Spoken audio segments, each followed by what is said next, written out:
Hello and welcome to the channel. I am here for once again another throwback review. That's right, I'm doing this Linkin Park marathon thing again. Just been wanting to talk about their albums more, so yeah, because I do realize that I really don't talk about Linkin Park a lot on this channel, so I figured that, doing a marathon, talk about their albums and give you guys my thoughts would be quite interesting. So, we're going to talk about Linkin Park's fourth album, A Thousand Suns, which is their concept album. And yeah, it's an interesting album. Now, this is an album where they once again tried something different. Now, I can just imagine like Linkin Park, the band themselves, after Minutes to Midnight came out, their third album, kind of thinking, yeah, they thought Minutes to Midnight was different. They don't know what's coming with the fourth album, and they have once again changed up their sound. They started out with new metal with Hybrid Theory and Meteora, and then when they got to Minutes to Midnight, they started, to lose more of that new metal stuff. Now, some of that new metal stuff is still in the album, but it's more hard rock than anything.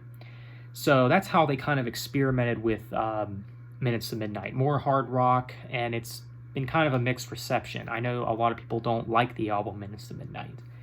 So they once again changed things up with A Thousand Suns. Now, what is the style with A Thousand Suns? Like, did they go back to new metal? Is it another hard rock album? Like, did they take this more in a pop direction?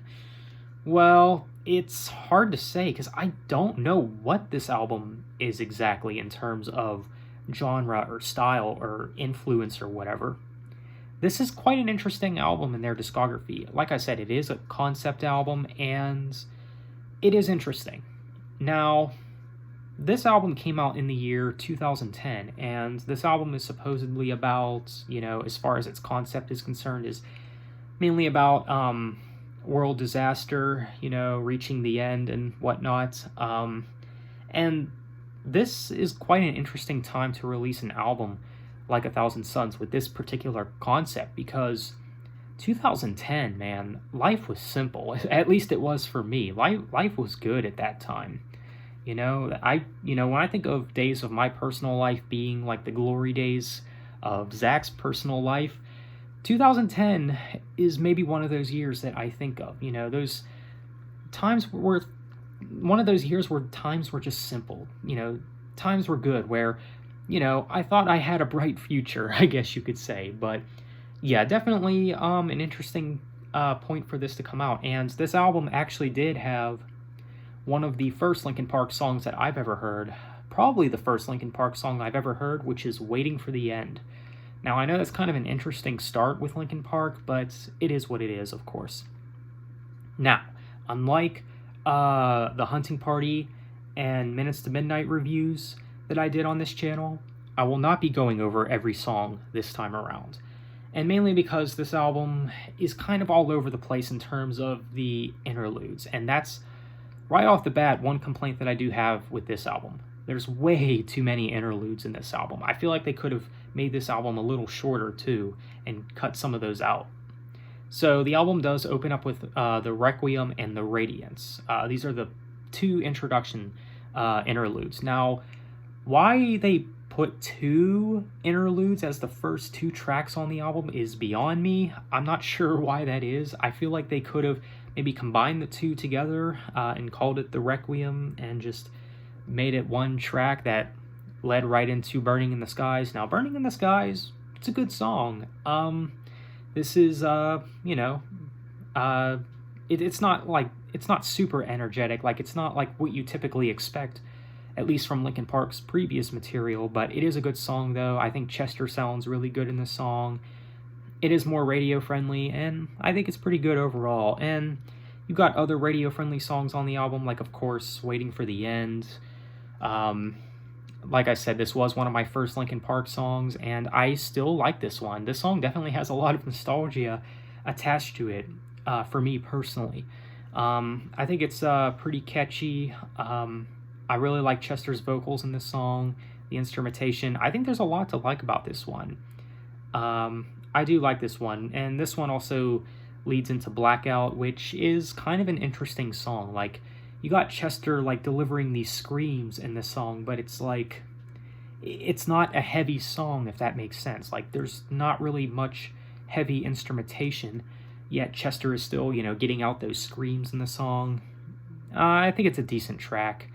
But yeah, then you got Wretches and Kings, which is another solid track. And another one of my favorites would be The Catalyst. Now, I don't know if it's just me, but The Catalyst, at least to me, sounds like it could be like a youth group anthem. I don't know if anyone else hears that in this song, but I don't know. Even though that is the case, I do think it's a good song, though. It's pretty upbeat, pretty fun to listen to. I do like this one. And the closing track, The Messenger, it's not that great of a song in my opinion. Yeah, Linkin Park's closing tracks with, at this point, they haven't really been doing the best job with closing tracks. Same could be said about the closing track to Minutes to Midnight. Wasn't that great, and same could obviously be said about this one. The Messenger is more acoustic driven. Like, this is kind of more experimental for Linkin Park, which, some people can appreciate, which, is, something quite unique, but I'm just not a fan of it. It lacks replay value, but it's not terrible, though, if that makes sense. But as far as the songs on this album go, I'd say my favorites are Burning in the Skies, Waiting for the End, Wretches and Kings, and The Catalyst. These are great songs, so yeah, definitely a really good album. It's not one of their best, like I said. Some people might not like the album, and I know some people really love the album. Now, I think the thing that really saves this album is the good songs on this album are like really good songs, all right?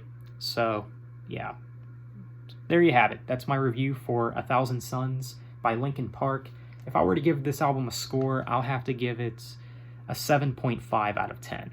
I think that seems about right for me. It's not one of their best albums. There is some parts of this album that do lack replay value.